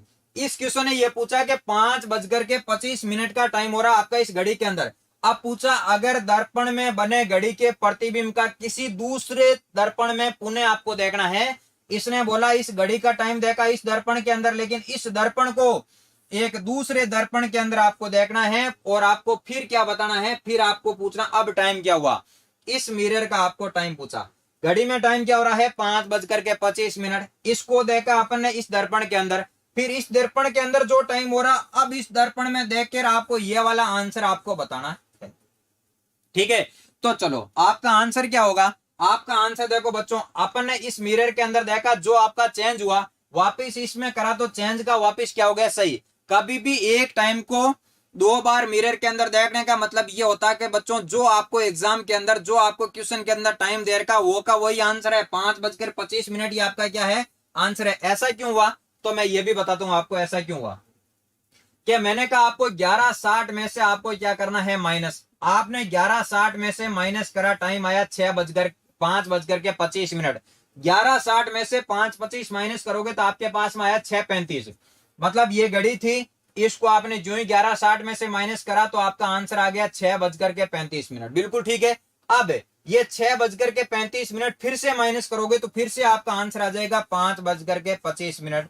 तो ध्यान रखना, ऐसे आपको कभी कंफ्यूज नहीं होना है। नॉर्मली यदि कोई क्वेश्चन एग्जाम के अंदर आता है तो आपको एक ही काम करना, इस टाइम में से माइनस कर दो। लेकिन ऐसा कोई क्वेश्चन आ जाए कि एक घड़ी है, इस घड़ी को पहले एक मिरर के अंदर देखा, फिर उस मिरर को दूसरे मिरर के अंदर देखा, इसका मतलब वही टाइम है जो आपको पूछ रहे हैं। तो ये बात यदि आप सबको समझ में आ चुकी है तो चलते हैं बच्चों अपन नेक्स्ट क्वेश्चन की तरफ। ठीक है, सबको समझ में आ चुकी है। एक टाइम को 2 बार मिरर में देखने का मतलब होता है क्वेश्चन के अंदर जो टाइम है वही आपका क्या है, आंसर है। तो मैंने आज आपको एकदम सिंपल क्वेश्चन नहीं कराया, जो घुमा फिरा के क्वेश्चन पूछते हैं एग्जाम के अंदर, बिल्कुल एकदम मॉडिफाई क्वेश्चन होते हैं, उन क्वेश्चनों की अपन ने बात करी। क्योंकि सिंपल क्वेश्चन होता तो घटाते ही आपका आंसर आ जाएगा। चलिए अगला क्वेश्चन अगला क्वेश्चन आ रहा है आपके सामने बच्चों। लो जी, ये क्वेश्चन है आपका डायरेक्शन का। जब अपन ने क्लास स्टार्ट करी थी, कुछ बच्चे कह रहे हैं सर डायरेक्शन भी आता है एग्जाम के अंदर। बिल्कुल आपके डायरेक्शन भी आता है, और ये आपका डायरेक्शन का बिल्कुल एकदम अच्छा क्वेश्चन। मैंने एकदम सिंपल क्वेश्चन नहीं लिए हैं, ताकि एग्जाम के अंदर जो पेपर आएगा वो जो आज के क्वेश्चन कर रहे हैं इन क्वेश्चनों से आसान ही एग्जाम के अंदर क्वेश्चन आपको देखने को मिलेगा। चलिए ध्यान दीजिए। हाँ जी, ये क्वेश्चन क्या कह रहा है, तो आपको डायरेक्शन का जब भी कोई क्वेश्चन आए तो थोड़ा सा पहले आपको ये पता होना चाहिए, ये आपकी इस प्रकार से डायरेक्शन होती है। इसको अपन कहते हैं नॉर्थ मतलब उत्तर, इसको अपन कहते हैं साउथ मतलब दक्षिण, इसको अपन कहते हैं ईस्ट मतलब पूर्व, और ये है आपकी वेस्ट मतलब पश्चिम। ये आपको क्या पता होना चाहिए बच्चों, डायरेक्शन आपको पता होनी चाहिए। ठीक है, यदि आपको डायरेक्शन पता है तो अब इस क्वेश्चन को सॉल्व करते हैं। डायरेक्शन का क्वेश्चन ध्यान रखना, एग्जाम देने जाओगे यूपी सीएचओ का 100% आपको क्या मिलेगा, डायरेक्शन का एक क्वेश्चन 100% मिलेगा। कोई ऑप्शन नहीं कि नहीं आया, 100% आएगा आपको। और क्या करना है, बड़ा सिंपल है, जैसे जैसे ये बोले वैसे वैसे आपको चलाना। ये बोले ईस्ट के अंदर चलाना तो ईस्ट में चला दो, ये बोले वेस्ट में चलाना तो वेस्ट में चला दो। ठीक है, चलिए ध्यान दीजिए। तो ये कह रहा है एक आदमी अपनी कार से क्या कर रहा है, पूर्व दिशा की ओर जा रहा है। पूर्व का मतलब किसकी बात कर रहा है, ये कह रहा है ईस्ट डायरेक्शन के अंदर जा रहा है। किस में जा रहा है, ये ईस्ट के अंदर। अब एक बात बताओ, ईस्ट कौन सी डायरेक्शन के अंदर है, तो ये एक आदमी कार चला रहा है, ये किधर चला गया, इसने बोला कार से वो पूर्व की दिशा की तरफ गया। पूर्व मतलब ईस्ट की बात कर रहा है, ईस्ट में चला गया। ईस्ट में गया कितना, डिस्टेंस कितना देर का है, 50 किलोमीटर। अब इसने बोला है वो राइट साइड में मुड़ेगा। राइट साइड किधर होता है, तो ध्यान रखना, जिस साइड आपकी घड़ी की सुइयां घूमती है वो राइट साइड होती है, जिस साइड घड़ी की सुइयां नहीं घूमती है वो कौन सी साइड होती है, लेफ्ट साइड। आगे मेरी बात समझ में, मैंने क्या कहा कि जिस साइड घड़ी की सुइयां घूमती है उसको अपन क्या कहते हैं, राइट साइड, और जिस साइड घड़ी की सुइयां नहीं घूमती है उसको अपन क्या कहते हैं, लेफ्ट साइड। तो आपको पता होगा कि घड़ी की सुइयां कौन सी दिशा के अंदर घूमती है और घड़ी की सुइयां कौन सी दिशा के अंदर नहीं घूमती है। ध्यान दो, कुछ बच्चे क्या करेंगे, लेफ्ट और राइट के अंदर क्या करेंगे, गलतियां करेंगे, तो मैं बता दूं, ध्यान दो। ये आप सबको दिखाई दे रही है घड़ी, हाँ जी। तो अब आपको पता होगा कि जो मिनट हैंड है, मिनट की सुई है, वो 12 से इस डायरेक्शन के अंदर जाएगी। कभी भी उल्टी साइड में घड़ी नहीं जाती है। जिस साइड घड़ी की सुइयां घूमती है वो साइड कौन सी होती है, राइट साइड। और जैसे घड़ी की सुइयां जिस साइड में नहीं घूमती है, अब ध्यान देना, हाँ जी सभी ध्यान दो। ये जो सेकंड वाली सुई है किधर जा रही है, नीचे की साइड जा रही है। जिस साइड सुइयां घूमती राइट साइड में, अब जैसे ये सेकंड वाली सुई ऊपर नहीं जा रही तो ऊपर की आपकी क्या है, लेफ्ट साइड है। आगे सबको बस मैंने प्रैक्टिकल करके समझा दिया। आप सबके पास में घड़ी होगी, इस घड़ी को देख सकते हो। जिस साइड घड़ी की सुइयां घूमती है उसको अपन कहते हैं राइट साइड, और जिस साइड घड़ी की सुइयां नहीं घूमती है उसको अपन कहते हैं लेफ्ट साइड। एग्जाम के अंदर जब भी बच्चों डायरेक्शन का क्वेश्चन आएगा तो आप एक ही गलती करोगे, क्या करोगे, लेफ्ट एंड राइट के अंदर जो ही आप गलती करोगे तो क्वेश्चन आपका गलत। तो आपको ऐसा नहीं करना। जो ही आप जहां पर खड़े रहते हो सोचो कि अब एक आदमी है जो ईस्ट के अंदर आके खड़ा रह गया। ईस्ट का मतलब क्या है, देखो ये आपके सामने एक क्या है बच्चों, घड़ी है। यहाँ पर कितनी बजती है, 12, यहाँ पर बजती है 3, यहाँ पर बजती है 6, और यहाँ पर बजती है 9। अब एक बात बताओ, ईस्ट का मतलब अपन खड़े कहां पर हैं, पूर्व में खड़े। अब नीचे जा रहे हैं मतलब घड़ी की साइड में जा रहे हैं, मतलब राइट साइड के अंदर मुड़ना आपको। तो इसने यही बोला, ईस्ट में जाने के बाद में वो क्या करेगा, राइट साइड में मुड़ेगा। राइट साइड मतलब नीचे की साइड में मुड़ेगा। ये मोड़ दिया अपन ने राइट साइड के अंदर। चलाओगे कितना, डिस्टेंस कितना देर का है, डिस्टेंस आपको देर का है बच्चों 30 किलोमीटर। डिस्टेंस कितना देर का है, 30 किलोमीटर आपको देर का है। अब इसने बोला फिर वो वेस्ट की साइड में मुड़ेगा, फिर टर्न किधर लेगा, बोला वेस्ट की साइड में मोड़ना। वेस्ट मतलब ये देखो, इसको अपन कहते हैं नॉर्थ, इसको अपन कहते हैं ईस्ट, इसको अपन कहते हैं साउथ, और इसको अपन कहते हैं वेस्ट। वेस्ट मतलब इस साइड में। इसने बोला आपको क्या करना, वेस्ट की साइड के अंदर मोड़ना है, और वेस्ट की साइड में इसने बोला आप कितना मोड़ोगे, 10 मीटर। तो अब एक बात को समझना, मेरी वेस्ट की साइड में आया ये 10 मीटर, डिस्टेंस कितना देर का है, 10, बिल्कुल ठीक है। अब इसने पूछा है कि वो प्रारंभिक बिंदु से कितनी दूरी पर है। क्या बोला इसने, हाउ, हाँ ये कह रहा है, आपको पूछा स्टार्टिंग पॉइंट के बारे में पूछ रहा है कि how for in from the starting point. अब ये पूछ रहा है यहां पर जो आदमी खड़ा, क्वेश्चन बड़ा अच्छा है, ढंग से समझना क्वेश्चन को क्या कह रहा है, ध्यान दो। ये कह रहा अब तो आदमी यहां पर खड़ा है, इसके लिए जो स्टार्टिंग पॉइंट है ना, ये डिस्टेंस आपको निकालनी है, और ये डिस्टेंस कैसे निकाल पाओगे, सिंपल क्वेश्चन नहीं है एकदम से, ठीक है। कुछ बच्चे 60 बता रहे हैं, कुछ बच्चे बी ऑप्शन बता रहे हैं, बिल्कुल एकदम अच्छा क्वेश्चन है। सोचो इसके बारे में आप कैसे सॉल्व कर पाओगे, सोचो। हाँ जी, एग्जाम के अंदर मान लो इसी टाइप का क्वेश्चन आ गया तो आप कैसे सॉल्व कर पाओगे। कुछ बच्चे कह रहे हैं ए ऑप्शन की बात करें, चलो ध्यान दीजिए। इसने क्या पूछा यहां पर, वो प्रारंभिक बिंदु से कितनी दूरी पर है। प्रारंभिक बिंदु स्टार्टिंग पॉइंट ये है, एस का मतलब स्टार्टिंग पॉइंट ये है, ई का मतलब एंड वाला पॉइंट ये है। क्या इसके बीच की आप सीधी दूरी बता सकते हो, कैसे बताओगे सीधी दूरी, ध्यान दीजिए। अब जब भी ये ऐसा क्वेश्चन आपको सॉल्व करना पड़ता है, तो जब आपने छोटी क्लासें पढ़ी थी तो आपने थ्योरम पढ़ी होगी, थ्योरम हिंदी में कहते हैं परमेय, इसको अपन कहते हैं बच्चों बेस, इसको अपन कहते हैं परपेंडिकुलर, इसको अपन कहते हैं हाइपोटेन्स, ठीक है। तो अब आपको ये वाली साइड निकालनी, ये वाली साइड अपन कैसे निकालते हैं, आधार का स्क्वायर प्लस लंब का स्क्वायर करते हैं, तो ये साइड आती है आपके पास में, ये चीज आपको पता होगी। लेकिन आपको सबसे पहले दो चीजें चाहिए, एक तो आपको चाहिए बेस और एक आपको चाहिए परपेंडिकुलर, मतलब आधार चाहिए, लंब चाहिए, फिर आप हाइपोटेन्स मतलब कर्ण को आप निकाल सकते हो। कैसे निकालोगे, मैं एक काम कर सकता हूं आपके लिए आसान, ये मैंने एक लाइन बना दी, मतलब ये इधर वाला कितना है 30, तो ये भी साइड कितनी हो चुकी है 30। अब आपको एक साइड मिल चुकी है 30, तो मेरी बात को समझना बच्चों, ये जो ऊपर वाली साइड है ये पूरी कितनी है 50, इसका मतलब 10 के सामने 10, इसका मतलब इधर कितनी बची है 40। अब आप निकाल सकते हो, आपके पास में आधार मिल चुका, आधार कितना है 40, लंब कितना है परपेंडिकुलर 30। तो आपको जब भी कर्ण निकालना हो, हाइपोटेन्स निकालना हो, तो आप क्या करोगे, आधार का स्क्वायर प्लस लंब का स्क्वायर, मतलब 30 का स्क्वायर प्लस 40 का स्क्वायर करोगे तो आपके सामने ये वाली साइड आ जाएगी। तो अब इसको सॉल्व करके आप बता सकते हो ये वाली साइड आप कैसे सॉल्व कर पाओगे। तो ध्यान दीजिए, ऐसे सॉल्व करते हैं कि जब भी आपको एच का मतलब जब भी आपको कर्ण निकालना हो तो आप क्या करोगे, आधार का स्क्वायर मतलब नीचे वाली साइड, बेस का स्क्वायर प्लस पी का स्क्वायर। तो बेस आपके पास में कितना देर का है बच्चों, आपको क्या करना है 30 का स्क्वायर प्लस 40 का स्क्वायर, क्या करना है 30 का स्क्वायर प्लस 40 का स्क्वायर। यदि आपसे 30 का स्क्वायर यदि आपको नहीं करना आता तो कोई बात नहीं, 3 का स्क्वायर तो सबको करना आता होगा। 3 का स्क्वायर कितना होता है बच्चों 9, तो अब इसके आगे लगा दो 00। 4 का स्क्वायर कितना होता है 16, मतलब लगा दो 00। लो जी, अब ध्यान दो, अब एक काम करो, 1600 और 900 कितने होते हैं 2500, कितने होते हैं 2500। तो ध्यान होना चाहिए आपको कि 2500 किसका स्क्वायर होता है, तो 2500 बच्चों स्क्वायर होता है आपका 50 का। तो ये वाली साइड आपकी कितनी आ चुकी है बच्चों 50 किलोमीटर आ चुकी है। तो इस क्वेश्चनों को ऐसे सॉल्व करा जाता है। मैंने आज बिल्कुल एकदम सिंपल क्वेश्चन नहीं लिए हैं जिससे आप बड़े खुश हो जाओ, नहीं, एग्जाम के अंदर जिस टाइप के क्वेश्चन आते हैं वैसे ही क्वेश्चन मैंने लिए हैं, ठीक है। सर कंफ्यूज है अगेन, हाँ जी, कुछ बच्चे कह रहे हैं कंफ्यूज हो चुके हैं, कंफ्यूज की कोई बात नहीं। डायग्राम आपका कैसा बनेगा, ये बन चुका है डायग्राम आपके सामने, लॉजिक, ठीक है। अब आपको क्या बोला गया है बच्चों कि ये है आपका एंड वाला पॉइंट और ये आपका है स्टार्टिंग पॉइंट। इसने पूछा प्रारंभिक बिंदु से कितनी दूरी पर है, मतलब आपको ये वाली डिस्टेंस निकालनी है। ये निकालने के लिए आप सबको पता होगा, आपने डायरेक्शन जब भी पढ़ा होगा या फिर आपने तीसरी क्लास या चौथी क्लास के अंदर आपने ये ट्रायंगल पढ़ा होगा, थ्योरम पढ़ी होगी, परमेय पढ़ी होगी। इसको अपन क्या कहते हैं बेस, इसको अपन कहते हैं परपेंडिकुलर, इसको अपन कहते हैं हाइपोटेन्स। जब भी आपको ये बड़ी वाली साइड निकालनी होती है तो अपन क्या करते हैं, आधार का स्क्वायर प्लस लंब का स्क्वायर करते हैं। तो ध्यान दो, आधार का स्क्वायर प्लस लंब का स्क्वायर मतलब आप क्या करोगे 40 का स्क्वायर प्लस 30 का स्क्वायर करोगे तो आपके पास में ये वाली साइड आ जाएगी। कैसे करा होगा ध्यान दीजिए, आपने करा होगा बच्चों 30 का स्क्वायर प्लस 40 का स्क्वायर। 30 का स्क्वायर कितना होता है, ये होता है आपके पास में 900 और 40 का स्क्वायर कितना होता है, ये होता है 1600। तो अब एक बात बताओ, 1600 और 900 कितने होते हैं, ये होते हैं 2500।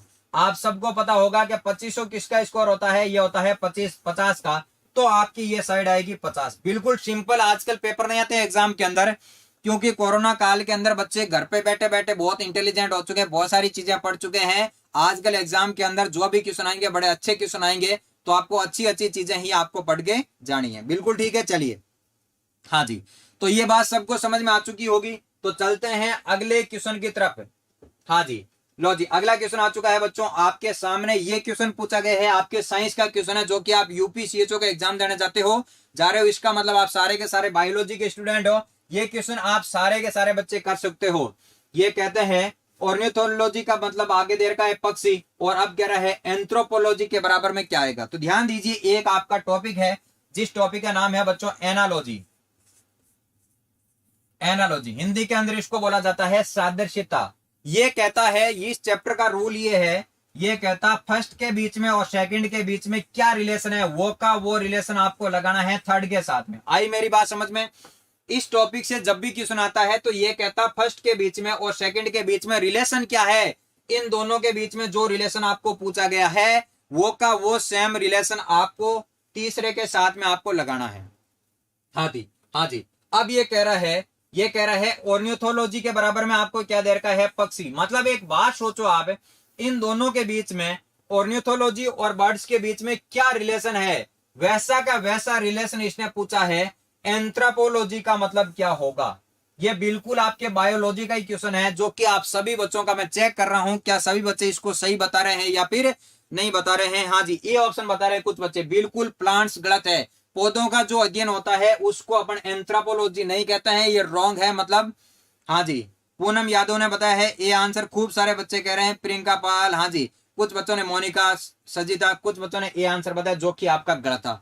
चलो बताइए, बायोलॉजी का स्टूडेंट है, जल्दी से कमेंट करके और जल्दी से बताओ बच्चों आपका राइट आंसर क्या हो सकता है। कमेंट करो जल्दी से। हाँ जी, जिन्होंने ए आंसर बताया उनका बिल्कुल क्या है, रॉन्ग आंसर है ए आंसर वालों का। जल्दी से करो कमेंट भाई।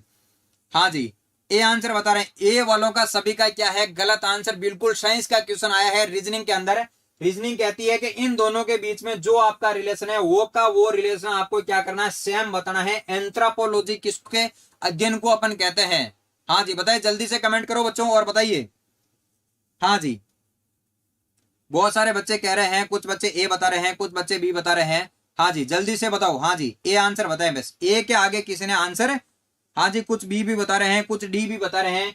चलो, कुछ बता रहे हैं कि एंथ्रोपोलॉजी का मतलब होता है पर्यावरण, एनवायरमेंट। तो इसका मतलब तो आपके माड़े हाल है, बहुत खराब हाल चल रहे हैं। ये चीजें यदि आपको पता नहीं, क्योंकि ये तो साइंस की चीज है, बायोलॉजी की चीज है। चलिए, तो आपका राइट आंसर क्या होगा बच्चों। हाँ जी, एंथ्रोपोलॉजी कहते हैं मानव का जो अध्ययन करते हैं उसके बारे में अध्ययन करने वालों को अपन कहते हैं एंथ्रोलॉजी। और ऑर्नियोलॉजी किसको कहते हैं, पक्षियों के बारे में जो अध्ययन करते हैं। और बाकी सारे के सारे आपके गलत ऑप्शन है। तो आपका राइट आंसर क्या आएगा बच्चों, सी ऑप्शन आएगा, जो कि कुछ बच्चों ने डी बताया है, कुछ बच्चों ने सी बताया है, कुछ ने अलग अलग लोगों ने अलग अलग आंसर दिए हैं। बिल्कुल ठीक है, चलिए। हाँ जी, तो चलते हैं बच्चों अगले क्वेश्चन की तरफ चलते हैं, और अगले क्वेश्चन का मैं आपको आंसर देता हूं। चलिए, लो जी। ये बड़ा ही एकदम जबरदस्त क्वेश्चन कहता है ना, मतलब एकदम बढ़िया यूपीएससी लेवल का क्वेश्चन है। किसका, आईएएस लेवल का, यूपीएससी लेवल का क्वेश्चन करा रहा हूं मैं आपको। ध्यान दीजिए, बिल्कुल जो आज के आपके क्वेश्चन होंगे वो बिल्कुल आपका कैसा होगा, हाई लेवल के क्वेश्चन होंगे, अच्छे क्वेश्चन होंगे। यदि आपने आज के इस पेपर को यदि आपने अच्छे से कर लिया तो 100% ये है कि एग्जाम के अंदर जितने रीजनिंग के क्वेश्चन आएंगे वो सारे के सारे आप 100% आप सही करके आओगे। हाँ जी, इकोलॉजी, एनवायरमेंट, बिल्कुल ठीक कहा आपने। हाँ जी, चलिए ध्यान दीजिए। हाँ जी, ये बिल्कुल एकदम अच्छे लेवल का क्वेश्चन कहते हैं ना, ये क्वेश्चन है। आप सभी को अच्छे से दिखाई दे रहा कि नहीं दे रहा, मैं आपको बता दूंगा। हाँ जी, सबसे पहले इसने पूछा कि एक घन, किसकी बात कर रहा बच्चों, ये बात कर रहा है क्यूब की। ठीक है, घन, घनाभ और डाइज, ये आपका किस टॉपिक से क्वेश्चन पूछा गया बच्चों, ये डाइज नाम का जो टॉपिक है वहां से एक बड़ा ही अच्छा क्वेश्चन पूछा गया है।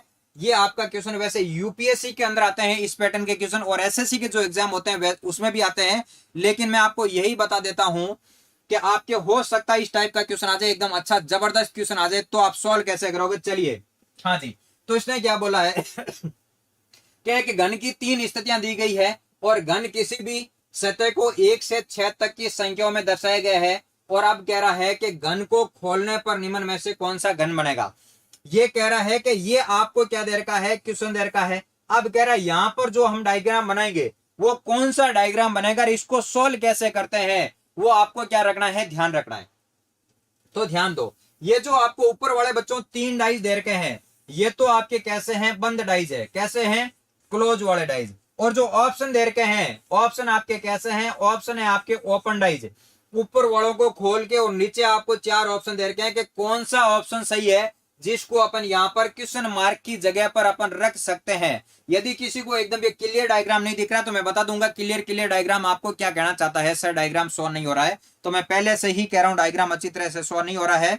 हाँ जी, चलिए, तो इसको सॉल्व कैसे करते हैं। इसको सॉल्व बच्चों ऐसे करोगे, आप ध्यान दो, पहले इसको सॉल्व कैसे करोगे। ये तो आपके पास में ऑप्शन है, ये आपका फर्स्ट नंबर ऑप्शन है, ये आपका सेकंड नंबर ऑप्शन है, ये थर्ड नंबर ऑप्शन है, ये फोर्थ नंबर ऑप्शन है।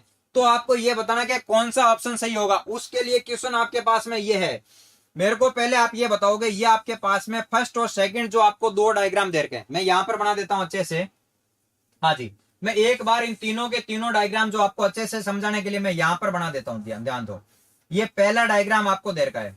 कौन सा दे रखा है बच्चों, पहला। यहां पर आपको लिख रखा है 3, यहां पर दे रखा है 2 और यहां पर दे रखा है 5। ये कौन सा डायग्राम है, 1 नंबर। चलो 2 नंबर डायग्राम आपको क्या कह रहा है, ये है आपके पास में सेकंड नंबर डायग्राम आपको दे रखा है बच्चों। और सेकंड नंबर के अंदर बोला गया है 3, 5 और 1। ये लो जी आपका सेकंड नंबर डायग्राम। आओ थर्ड नंबर डायग्राम क्या कह रहा है। हाँ जी, तो बच्चों ये है आपके सामने थर्ड नंबर डायग्राम, जो कि आपको बता रहा है 4, 3 और 2 की बात कर रहा है। तो ध्यान दीजिए, इसको आप सॉल्व कैसे करना है। सबसे पहले बच्चों क्या होगा, आपको सॉल्व करना आना चाहिए। सॉल्व यदि आपसे नहीं हुआ तो आप नहीं बता पाओगे। जब भी इस प्रकार के यदि कभी 3 डाइज आ जाए, तो यहां पर देखो कितना डाइज है, 3। देखो कैसे कैसे क्वेश्चन आ सकता है, सिंगल डाइज का आ सकता है, डबल का आ सकता है, 3 का आ सकता है, 4 डाइज तक क्वेश्चन आपको एग्जाम के अंदर पूछा जा सकता है। ठीक है, चलो ध्यान दीजिए। तो एक बात बताओ, ये कितने डाइज का है, 3 डाइज का। चाहे 2 का हो, चाहे 3 का हो, चाहे 4 का हो, कैसा भी है, उन सब के लिए मैं कॉमन चीज बता देता हूं। इन दोनों के अंदर एक काम करो, इन दोनों में से कॉमन वैल्यू कौन सी है, कॉमन नंबर कौन से हैं। किसकी बात पूछी मैंने आपको, कॉमन है। तो यहां पर ध्यान दो, कॉमन 2 चीज है, 3 और 5, 3 और 5। तो एक बात मेरे को समझ में आई कि मैं 3 और 5 को कट कर दूं तो 1 का ऑपोजिट क्या हो जाएगा, 1 का ऑपोजिट हो जाएगा 2 और 2 का ऑपोजिट क्या हो जाएगा, 1 हो जाएगा। लेकिन यहां पर मेरे को ये बात समझ में नहीं आ रही है कि 3 का ऑपोजिट क्या होगा और 5 का ऑपोजिट क्या होगा। इसलिए ऐसा कोई क्यूब पकड़ो, ऐसा कोई डाइज पकड़ो जिसके अंदर 1 नंबर कॉमन हो। क्या हो बच्चों, 1 नंबर ही आपका कॉमन हो, उस क्वेश्चन को आपको पकड़ना है। मैं यदि इन दोनों को पकड़ा हूं, सोल्व 2 ही होते हैं, 3 तो आपको ऐसे ही दे रखे हैं। आपके काम में कितने आएंगे, 2 ही डाइज आपको काम में लेना है। तो ध्यान दीजिए, ये आपके पास में दोनों डाइज है। आप मेरी बात को समझो, इन दोनों के अंदर कॉमन क्या है। तो आप कहोगे सर इन दोनों के अंदर कॉमन दे रखा 3। लो जी इसके ऊपर करो सर्कल, कॉमन क्या दे रखा 3। तो 3 को उठा के आप क्लॉकवाइज में घुमा दो, घड़ी की दिशा के अंदर घुमा दो। तो मेरे को एक बात समझ में आ रही है, यहां से मैंने लिया 3 और 3 के बाद में घड़ी की दिशा में क्या आएगा 5 और 5 के बाद आएगा 1। यहां पर कॉमन के ऑपोजिट में क्या लोगे, कॉमन का ऑपोजिट कॉमन है, मतलब 3 के सामने क्या लोगे 3 और 3 के बाद घड़ी की साइड में 4 और 4 के बाद में 2। अब इस बात को समझ रहे मैं क्या समझाना चाहता हूं आपको, ध्यान दो बच्चों। इसका मतलब ये हुआ कि 1 का ऑपोजिट क्या आएगा, 1 का ऑपोजिट 2 आएगा। देखो यहां से भी अपन चीज को समझ चुके हैं, 1 का ऑपोजिट क्या दे रखा है 2, या फिर 2 का ऑपोजिट क्या दे रखा है 1। और मेरे को ये बात भी समझ में आ चुकी है कि 5 का ऑपोजिट क्या दे रखा है 4। तो आप कहोगे क्या 3 का ऑपोजिट 3 होता है क्या, बिल्कुल रॉन्ग आंसर।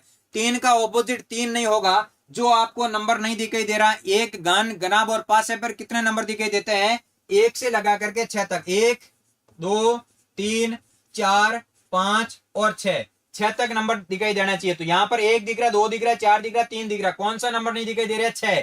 इसका मतलब 3 का ऑपोजिट 3 नहीं होगा, 3 का ऑपोजिट कौन सा होगा 6। यदि आपको क्वेश्चन के अंदर इतना ही पूछ लेता कि आप ये बताओ कि 3 का ऑपोजिट क्या होगा, तो 3 का ऑपोजिट क्या होगा 6। अब मेरी बात को समझो, आओ इस क्वेश्चन को अपन चेक करते हैं कौन सा ऑप्शन सही है और कौन सा ऑप्शन सही नहीं है। यदि आपने क्यूब कभी भी एग्जाम से पहले थोड़ा बहुत यदि आपने पढ़ रखा है तो इस बात का ध्यान रखना कि 3 के ऑपोजिट 6 है। यदि मैं 3 यहां पर लिख देता हूं और 6 इसके पीछे ऑपोजिट में रहेगा, या तो आपको 3 दिखाई देगा या 6 दिखाई देगा, दोनों दिख रहा है, इसका मतलब गलत ऑप्शन है।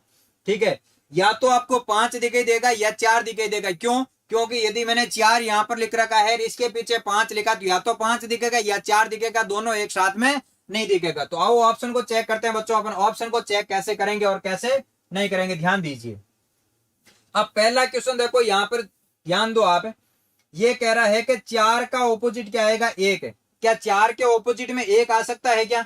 4 के ऑपोजिट में 1 नहीं आ सकता है। इसका मतलब आपका 1 नंबर ऑप्शन तो क्या हो चुका है, गलत हो चुका है। 4 के ऑपोजिट में 1 नहीं आएगा, 4 के ऑपोजिट में क्या आएगा, 5 आएगा। इसका मतलब ऑप्शन आपका ये रॉन्ग है। अब मैं बात करूं 5 का ऑपोजिट 4, क्या 5 का ऑपोजिट 4 है कि नहीं है? इसको आपको, ये तो है बंद डाइज, ये है खुले, इनको वापिस अपन पैक कर रहे हैं। और पैक करोगे तो कैसा होगा, 5 का ऑपोजिट 4 हो जाएगा, और 3 का ऑपोजिट 1 हो जाएगा, और 2 का ऑपोजिट 6 हो जाएगा। क्या ऐसा हो रहा है क्या? ये वाला डायग्राम आपको ये समझा रहा है, ये वाला डायग्राम क्या समझा रहा है, ये कह रहा है कि 5 का ऑपोजिट तो 4 आएगा, और 3 का ऑपोजिट क्या आएगा, 1 आएगा, और 2 का ऑपोजिट क्या आएगा, 6 आएगा। क्या ऐसा है क्या? 6 का ऑपोजिट 2 और 2 का ऑपोजिट 6 है? नहीं, 3 का ऑपोजिट है 6। तो ये ऑप्शन भी आपका क्या है बच्चों, रॉन्ग हो चुका है। क्या हो चुका है, रॉन्ग। चलो यहां पर मैं सारी चीजें लिख रहा हूं, कुछ बच्चे कह रहे हैं दिखाई नहीं दे रहा, तो मैं बोर्ड के ऊपर सारी की सारी चीजें लिख रहा हूं। ये कह रहा है 6 के ऑपोजिट 3, ये कह रहा है कि 6 के ऑपोजिट में क्या होना चाहिए, 3 होना चाहिए। यह बात बिल्कुल सही है। अगला कह रहा है 4 के ऑपोजिट में 1, क्या 4 के ऑपोजिट में 1 होना चाहिए? नहीं जी, 4 के ऑपोजिट में 5 होना चाहिए। हाँ जी, ये भी ऑप्शन आपका गलत है भाई, नहीं दिख रहा है तो मैं यहां पर ऊपर लिख रहा हूं ये चीजें, ठीक है। चलो अब ये कह रहा है 4 का ऑपोजिट 5, ये बात बिल्कुल सही है कि 4 का ऑपोजिट क्या होना चाहिए, 5। ये कह रहा है 1 का ऑपोजिट 2, 1 का ऑपोजिट 2, ये बात भी बिल्कुल सही है। अगला कह रहा है 6 का ऑपोजिट 3, तो 6 का ऑपोजिट 3। ये एक ही डायग्राम सही था, बाकी सारे के सारे ऑप्शन क्या थे आपके, गलत थे। अपने ये प्रूव करके देख लिया था। ध्यान दो, 3 का ऑपोजिट 6 है, बिल्कुल ये बात सही है कि नहीं है, सही है।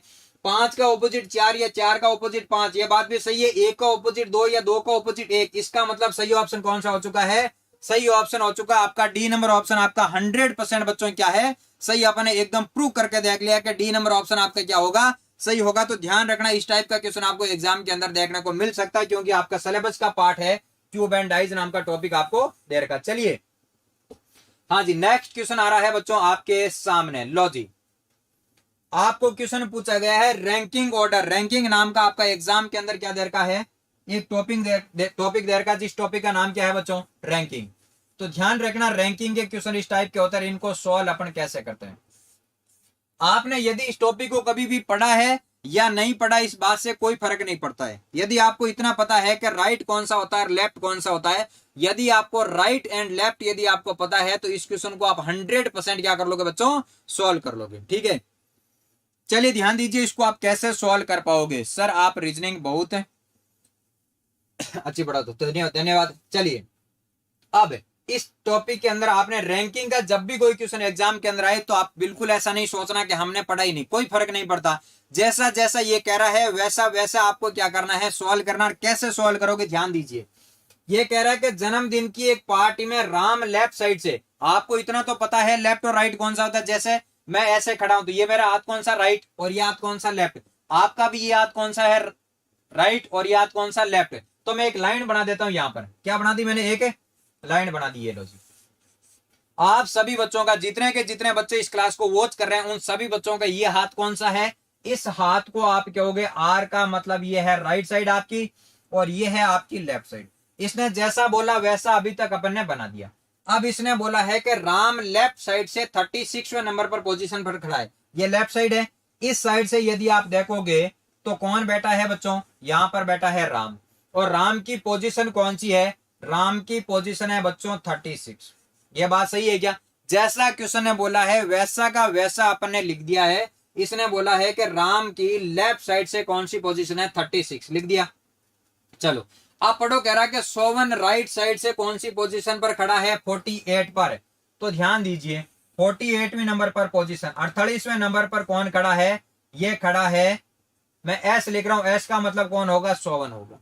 ये बात भी क्वेश्चन के अंदर दे रखी है। इतना बोला कि राम की लेफ्ट साइड से 36वें नंबर पर पोजीशन है, और सोवन राइट साइड से कौन से नंबर पर खड़ा है, 48 पर। अब इसने बोला क्या है, जब वो आपस में अपना स्थान बदल लेते हैं, क्या बोला है, एक्सचेंज कर लेते हैं पोजीशन। क्या करता है, पोजीशन को क्या कर रहे हैं बच्चों, एक्सचेंज कर रहा है। हाँ जी, क्या कह रहे हैं सर जी, क्वेश्चन फर्स्ट में हाँ जी जे की जगह एच आएगा, बिल्कुल ठीक है। हाँ जी, सरोज कुमारी ने अभी देखा फर्स्ट नंबर क्वेश्चन। इतने लेट चल रहे हो क्लास के अंदर, आगे आओ, क्लास बहुत आगे जा चुकी है। हाँ जी, ध्यान दीजिए। अब ये क्वेश्चन क्या कह रहा है, इतने बोला कि राम की लेफ्ट साइड से 36 और शोभन की राइट साइड से 48 है। अब कह रहा दोनों आपस में क्या कर रहा है, जगह चेंज कर रहा है। अब मेरी बात को समझना।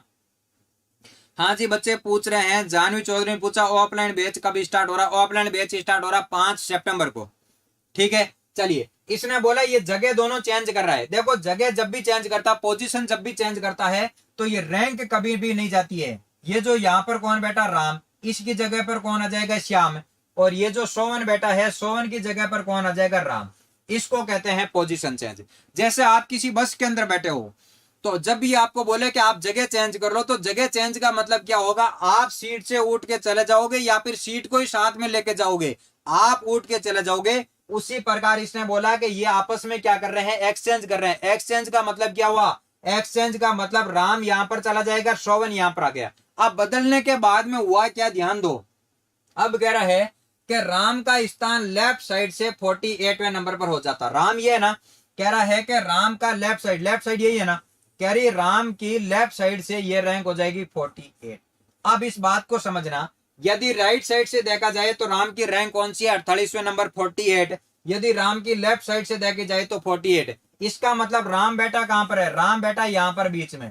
राम को राइट से देखा जाए तो 48, लेफ्ट से देखा जाए तो 48। इसका मतलब राम कितनी बार काउंट हो रहा है, राम काउंट हो रहा है बच्चों 2 बार। लेफ्ट से भी राम काउंट हो रहा है और राइट से भी राम क्या हो रहा है, काउंट हो रहा है। इस बात को आपको ध्यान रखना है। चलो, अब इसने लास्ट में आपको पूछा क्या, इस बात के ऊपर थोड़ा ध्यान दो, गौर करो। इसने पूछा है तो शोभन की राइट साइड से नया स्थान क्या होगा। शोभन ये बेटा ना, ये पूछ रहा। अब शोभन की इस साइड से रैंक क्या होगी, ये कैसे बता पाओगे आप, ये थोड़ा सा आपको सोचना है। बाकी इसके अंदर आपको ऐसा कुछ नहीं करना, क्योंकि इसने जैसा बोला वैसा अपने क्या कर दिया, लिख दिया, ठीक है। चलो, सबसे पहले आपको यह पता होना चाहिए कि यहां से लगा करके यहां तक टोटल कितने कैंडिडेट बैठे। टोटल कैंडिडेट में से अपन यदि 36 माइनस करें तो इसके पीछे वाले कैंडिडेट बचेंगे, रैंक आ जाएगी। तो सबसे पहले अपन को टोटल निकालना है। सबसे पहले अपन को क्या करना है बच्चों, टोटल फाइंड आउट करना। टोटल कैसे निकाल पाओगे, आपको पता है यहां से लगा करके यहां तक 48 और इसके पीछे भी 48। तो अपन एक काम करते हैं, 48 प्लस 48 करते हैं तो आपके पास में आया 96। क्या टोटल इस रो के अंदर 96 है? नहीं जी, इस राम को आपने कितनी बार काउंट करा, 2 बार। एक तो राम को इस साइड से भी काउंट कर लिया, एक राम को इस साइड से भी काउंट कर लिया। तो इसलिए इसमें से एक माइनस करोगे तब आपके पास में आएगा 95। और ये 95 ही आपके पास में क्या है, टोटल नंबर ऑफ कैंडिडेट हो चुके हैं 95। चलो, अब मेरे को एक बात पता चल चुकी है, यहां से लगा करके यहां तक टोटल कैंडिडेट कितने हैं, 95। यहां से लगा करके यहां तक कैंडिडेट कितने हैं बच्चों, 95। और 95 में से यहां तक कितने कैंडिडेट बैठे हैं, 36 बैठे हैं। तो अब पीछे वाली पोजीशन अपन निकाल सकते हैं, नहीं निकाल सकते हैं? बिल्कुल आराम से निकाल सकते हैं। आपको क्या करना है बच्चों, ये जो आपको टोटल दे रखे हैं 95, इस 95 में से आप जो ही 36 माइनस करोगे तो आपके पास में आंसर आएगा 59। कितना आया आपके पास में, 59। 59 आंसर नहीं है। इसका मतलब ये हुआ कि इसके पीछे ये वाली जो लाइन बैठी है इसके अंदर कैंडिडेट कितने बैठे हैं, 59। लेकिन आपको पूछा कि शोभन की राइट साइड से नया स्थान क्या होगा, तो 59 तो ये एक शोभन, तो आपका राइट आंसर कितना आ जाएगा, 60 आंसर आएगा। ध्यान रखना बच्चों, आपका आंसर 59 भी दे रखा ऑप्शन के अंदर, लेकिन नहीं होगा। आपका राइट आंसर क्या होगा, 60 होगा। क्यों, इसके पीछे पीछे कैंडिडेट कितने बैठे हैं, 59। लेकिन इस खुद की रैंक कौन सी होगी, खुद की पोजीशन कौन सी होगी, खुद की पोजीशन होगी। इसके अंदर आपको क्या करना पड़ेगा, 1 प्लस करना पड़ेगा। इसके पीछे पीछे कैंडिडेट बैठे हैं 59, लेकिन आपको तो पूछा शोभन की पोजीशन, तो शोभन के अंदर 1 जोड़ोगे तो आपका आंसर आ जाएगा 60। वही आपका क्या है, राइट आंसर है। चलिए, हाँ जी, यहां तक आप सभी को बात समझ में आ चुकी होगी। तो चलते हैं बच्चों अगले क्वेश्चन की तरफ। लो जी, अगला क्वेश्चन आपके सामने बड़ा ही जबरदस्त क्वेश्चन है। और ध्यान रखना, एग्जाम के अंदर आपको एक क्वेश्चन 100% वेन डायग्राम से क्वेश्चन पूछा जाएगा और इसके अंदर आपको एक लॉजिक लगाना है। वो लॉजिक क्या है, इसी चैनल के ऊपर, जो आप जिस चैनल के ऊपर क्लास देख रहे हो, ई नर्सिंग JNC ई नर्सिंग नाम का जो चैनल है, इसके ऊपर मैंने इस टॉपिक को कंप्लीटली पढ़ा रखा है, आप सर्च कर सकते हो, लिख देना JINC वेन डायग्राम, तो पूरा का पूरा एक 3 घंटे का टॉपिक आएगा जिसके अंदर मैंने कंप्लीट टॉपिक पढ़ा रखा। ध्यान रखना हर एग्जाम के अंदर, पुलिस से लगा करके यूपीएससी तक, जो IAS के एग्जाम होते हैं वहां तक जो भी एग्जाम होते हैं, इसके बीच में सारे के सारे एग्जाम के अंदर एक क्वेश्चन आएगा इसका। तो देखो इसको सोल्व कैसे करोगे आप, ये कह रहा है इसको सोल्व करना है आपको, तो यहां पर कह रहा फीमेल दे रखी है, गायनालॉजिस्ट दे रखी है और डॉक्टर दे रखी, इन तीनों के बीच में रिलेशन क्या है, ये आपका जो क्वेश्चन है। आप सबको इसके बारे में पता है कि गायनालॉजिस्ट किसको कहते हैं, स्त्री रोग विशेषज्ञों को कहते हैं, डॉक्टर डॉक्टर को कहते हैं, महिला महिला को कहते हैं। इन तीनों के बीच में रिलेशन क्या है, और बताओ जल्दी से आपका राइट आंसर क्या होगा, क्योंकि आपके 7 से 8 दिन के बाद में क्या है, एग्जाम है, तो जल्दी से ठोको और बताओ आंसर क्या होगा। और जिन बच्चों ने लाइक नहीं ठोक रखा है, करीब 1100-1200 बच्चे देख रहे हैं, लेकिन बच्चों लाइक कितना आए हैं, 800 लाइक आए हैं, यह बहुत बड़ी दुख की बात है। तो सभी बच्चे क्या करोगे, लाइक करोगे, लाइक तो कम से कम 2000 होने चाहिए थे अब तक तो। हाँ जी बताइए, राइट ऑप्शन कुछ बच्चे बता रहे हैं, बी ऑप्शन रॉन्ग आंसर। ये बिल्कुल दिमाग का खेल है, जिस बच्चे का दिमाग चलता है वो राइट आंसर दे देगा, जिसका दिमाग नहीं चलता वो नहीं दे पाएगा। हाँ जी, अभी तक कुछ बच्चों के सही आंसर आ रहे हैं, कुछ के सही नहीं आ रहे हैं। हाँ जी, हाँ जी, कुछ बच्चे ए ऑप्शन बता रहे हैं, ए ऑप्शन बिल्कुल गलत है। आपको एक बात पता होगा कि गायनालॉजिस्ट किसको कहते हैं, गायनालॉजिस्ट का मतलब स्त्री रोग विशेषज्ञ, वो डॉक्टर है कि नहीं है। तो ये जो स्त्री रोग विशेषज्ञ सारे के सारे डॉक्टर के अंदर आएगा, तो एक सर्कल तो आपका कैसा होगा, ऐसा। ऐसा क्यों होगा, ये जो आपने बाहर वाला सर्कल बनाया है, ये सर्कल किसका, डॉक्टर। ये अंदर वाला किसका होगा, ये होगा आपका गायनालॉजिस्ट का। क्यों, क्योंकि जितने के जितने गायनालॉजिस्ट मतलब स्त्री रोग विशेषज्ञ है, वो सारे के सारे डॉक्टर है कि नहीं, बोलो। एक तो ऐसा सर्कल होना चाहिए। यदि मैं बात करूं तो ये गलत हो चुका है, ये गलत हो चुका है। अब बात आई इन दोनों ऑप्शनों का कंपटीशन है, यहां पर ये बात कर रहा फीमेल। तो एक बात बताओ, जो डॉक्टर होती है वो सारी की सारी फीमेल होती है, नहीं। अब आप में से कुछ बच्चों के दिमाग में ऐसा क्वेश्चन चलना स्टार्ट होगा कि सर गायनालॉजिस्ट का मतलब तो लेडीज ही होगी डॉक्टर, गायनालॉजिस्ट का मतलब क्या है कि लेडीज डॉक्टर भी हो सकती है और जेंट्स डॉक्टर भी हो सकता है। तो अब एक बात को समझो, यहां पर आप किसको बनाओगे, यहां पर आपको बनाना है फीमेल को। ये बिल्कुल सारा का सारा आपका दिमाग का खेल था। ये जस्ट आज से 20 दिन पहले कोई एग्जाम हुआ था एक, उस एग्जाम के अंदर ये पूछा गया, बिल्कुल आपका एक नया क्वेश्चन है।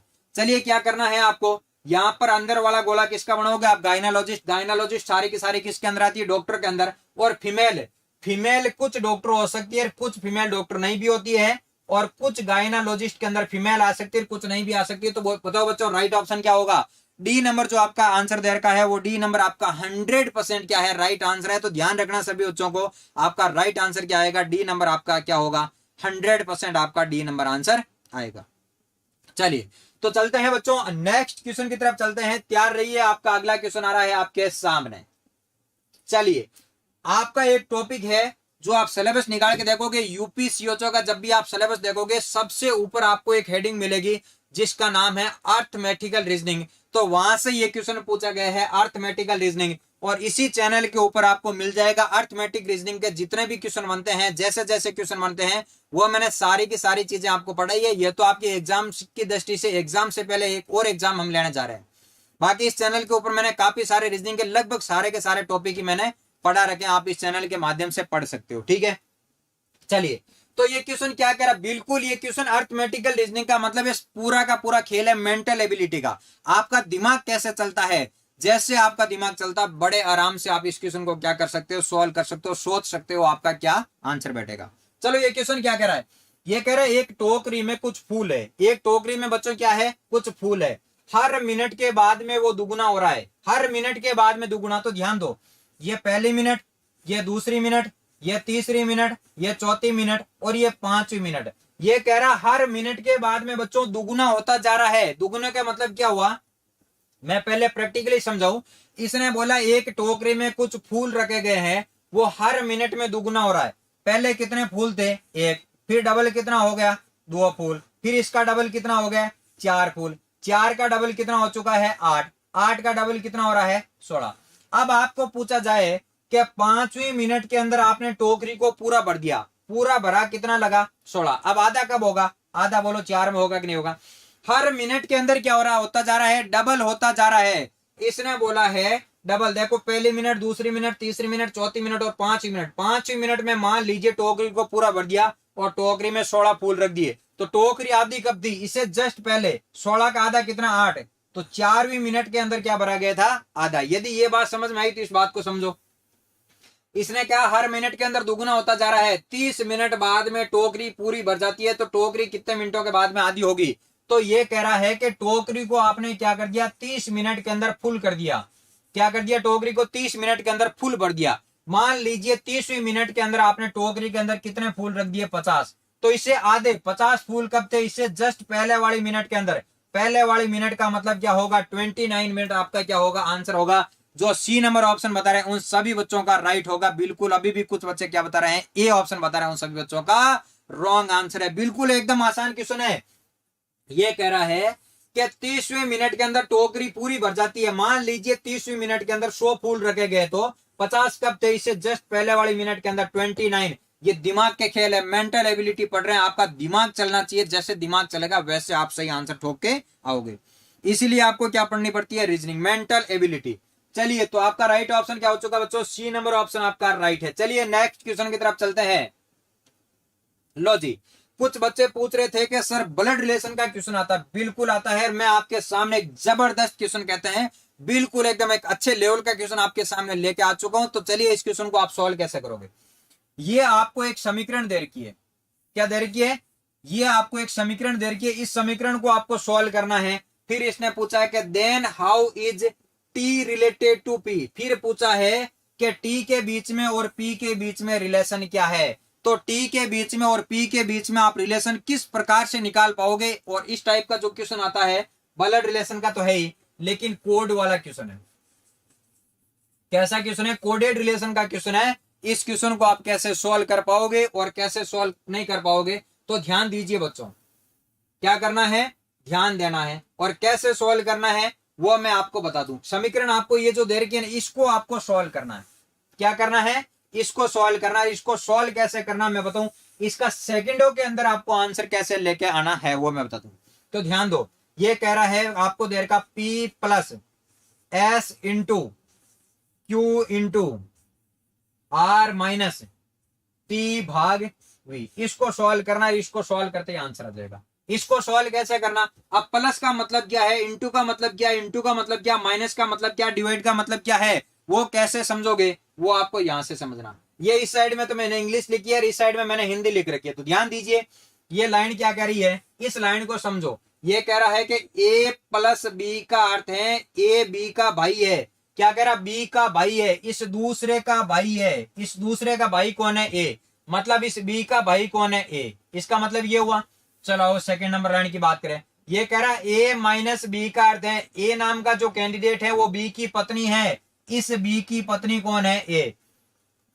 आओ यहां पर बात करें। ये कह रहा है ए इंटू बी का अर्थ है बी की पुत्री है। इस बी की पुत्री का नाम क्या है, ए। आओ अब कह रहा बी का पिता, बी के पिता का नाम, भाग का मतलब क्या है, पिता। अब जैसे जैसे इसने बता रखे हैं वैसे के वैसे यहाँ पर इतने हाई लेवल के क्वेश्चन नहीं आएंगे। यदि इतने हाई लेवल के क्वेश्चन यदि एग्जाम के अंदर मान लीजिए नहीं भी आए, तो हाई लेवल की तैयारी करके जाओगे, एग्जाम के अंदर जो क्वेश्चन आएंगे वो आपको बहुत सिंपल लगेंगे। ठीक है, फिर आप ये नहीं कहोगे एग्जाम का पेपर बहुत टफ आया।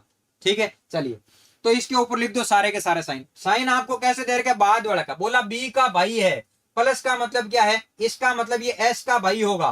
तो यहां पर मैं लिख रहा हूं बच्चों, क्या लिखा मैंने भाई। ऐसा क्यों लिखा, इसने बोला इसका भाई, बी का ए भाई है, मतलब पहले वाला भाई है। तो एस का भाई कौन है, पी। आगे आओ, मल्टीप्लाई का मतलब क्या होता है, ये देर का मल्टीप्लाई। मल्टीप्लाई का मतलब होता है बाद वाले की पुत्री, मतलब क्योंकि ये पुत्री है तो यहां पर आप लिख दीजिए पुत्री, फिर मल्टीप्लाई है तो फिर लिख दीजिए पुत्री। इसका मतलब क्या हुआ, ये कह रहा बी की ये पुत्री है, इसी प्रकार ये क्यू की पुत्री, ये आर की पुत्री। देखो माइनस का मतलब क्या होता है, माइनस का मतलब होता बी की पत्नी, बाद वाले की पत्नी। टी की पत्नी का नाम क्या है, टी की पत्नी का नाम है आर। आगे देखो डिवाइड का मतलब क्या होता है, डिवाइड का मतलब होता पिता, बाद वाले का पिता मतलब वी का पिता।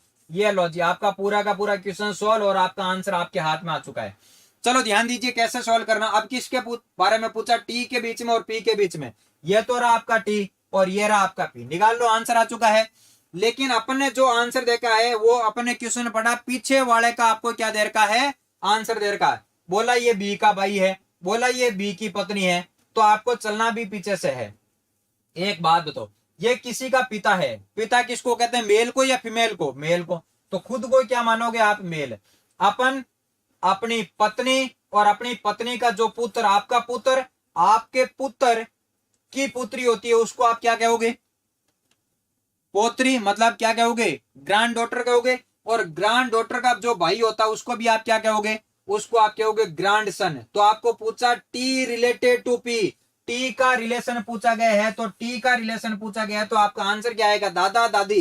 तो आपका आंसर आएगा बच्चों दादा। किस ऑप्शन के अंदर दे रखा है, ये आपको दे रखा है डी ऑप्शन के अंदर, ये कह रहा है पैटर्नल ग्रैंडफादर। पढ़ो ढंग से।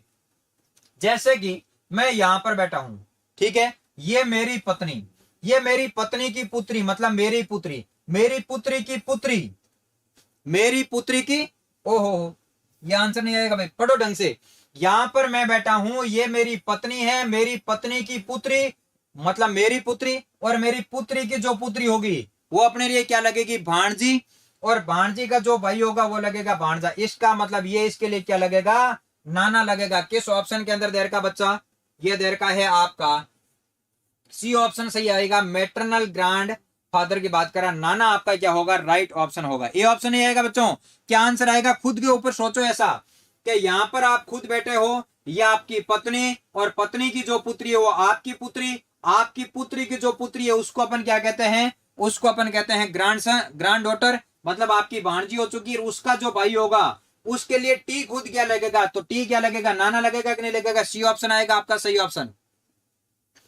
हाँ जी, यू नहीं दिखा क्या, हाँ जी सही ऑप्शन आएगा बच्चों, सी ऑप्शन आएगा आपका। चलिए, तो आज का रीजनिंग का सेशन कैसा लगा कमेंट करके बता दीजिए। एक तो आज आपका रीजनिंग का ये मान लीजिए आपका टेस्ट था, ऐसा का ऐसा सेशन आपका एक रहेगा 6 सितंबर को, जिसके अंदर बिल्कुल ऐसा का ऐसा एक पैटर्न निर्धारित करेंगे जैसा का जैसा एग्जाम के अंदर आता है। तो उस सेशन को अभी आपको क्या करना है, अटेंड करना है। आज जितना आपका सिलेबस का पार्ट है, जितने आपके रीजनिंग के क्वेश्चन आ सकते हैं, उन सभी टाइप से अपन ने क्वेश्चन भी उठाए, सभी टॉपिक से अपन ने क्वेश्चन उठाए हैं, ठीक है। तो चलिए बच्चों, अब अपन वापस मिलते हैं 6 सितंबर को, अपन बात करेंगे रीजनिंग के बारे में। बिल्कुल जो आपका एग्जाम के अंदर पेपर होगा वैसा का वैसा अपन 6 सितंबर को एक और सॉल्व करके पेपर देखेंगे। तो मिलते हैं अपन 6 सितंबर को, ठीक है। Thank you.